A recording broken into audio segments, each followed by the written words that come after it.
ते कारवाई करू वगैरे वगैरे हे नेहमीचीच उत्तर असतात, त्यात काही नवीन नाही. पण मंत्री महोदय, आपल्याला आता मुंबईमध्ये कुठे काय डान्स बार वगैरे आहेत ते माझ्या आयुष्यात कधी मी बघितले नाहीत, परंतु तुम्ही रात्रीच्या वेळेला एकदा पनवेलला जा आणि दिवसाचे एकदा जाऊन बघा. दिवसाचे संपूर्णपणे अध्यक्ष महोदय ते सगळे धाबे, ते बार, ते हॉटेल्स पूर्णपणे बंद असतात. एकही हॉटेल उघडं नाही. परंतु पनवेलच्या बाजूनं मुख्यमंत्री महोदय तुम्ही रात्रीचा प्रवास करून बघा. हा रात्रीचा प्रवास करत असताना आत बाहेर कुठे जायची गरज नाही, मेन हायवेतच मी बोलतोय.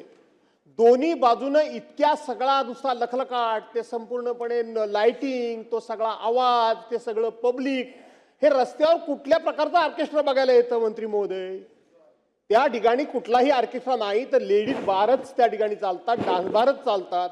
हे खात्रीपूर्वक आता तुमच्यातला कोणतरी लगेच म्हणजे तुला कसा काय माहिती, तू गेला होतास काय? माझ्या आयुष्यात मी कधी गेलेलो नाही.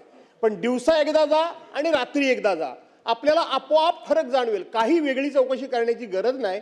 आणि म्हणून खरोखर जर आपल्याला याच्यावर बंदी आणायची असेल तर आपण या विषयामध्ये एकदा खात्री करून कठोर कारवाई कराल का मुख्यमंत्री महोदय? केल्या.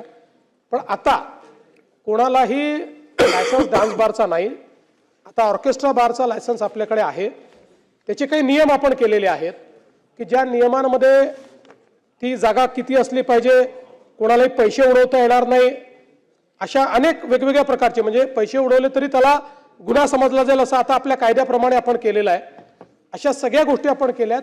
तरी देखील आपण जे सांगता ती वस्तुस्थिती तपासण्यात येईल. कारण आमच्या इकडे अनेक वेळा अशा तक्रारी येतात की ऑर्केस्ट्रा बारच्या नावाने काही लोक डान्स बार चालवतात, किंवा आता ऑर्केस्ट्रा बारमध्ये तिथे महिलांना काम करण्याची मुभा आहे, परवानगी आहे, ती कोर्टाने दिलेली आहे. पण त्याचा काही ठिकाणी दुरुपयोग देखील होत नसेलच असं मी म्हणत नाही. मला निश्चितपणे वाटतं की एवढं शक्य आहे. त्यामुळे आपण जे पनवेलचं सांगितलेलं आहे त्याची तपासणी पुन्हा एकदा केली जाईल.